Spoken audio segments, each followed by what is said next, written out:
Inaresto ang isang Amerikanong nangmolestya umano sa siyam na menor de edad sa Davao City.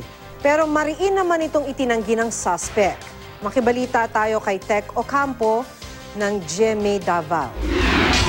Dumulog sa Talomo Police Station sa Davao City ang siyam na menor de edad hinggil sa pagmomolestya umano sa kanila ng isang Amerikano. Pinangalanan nilang George Nolan ang nasabing dayuhan. Una nakapagsumbong sa mga otoridad ang tatlo sa siyam na menor de edad.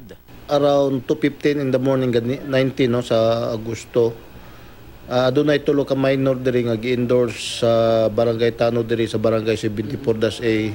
Nag-reveal mangud ning tulo ka batan-on nga kung asa sila gikan. So matod sa tulo ka batan-on, gikan sila sa balay ni George Nolan, legal age American national. Pinunta ng pulisya ang nasabing dayuhan sa kanyang bahay at inaresto. Ayon kay Nolan, wala siyang alam sa paratang ng mga minor de edad.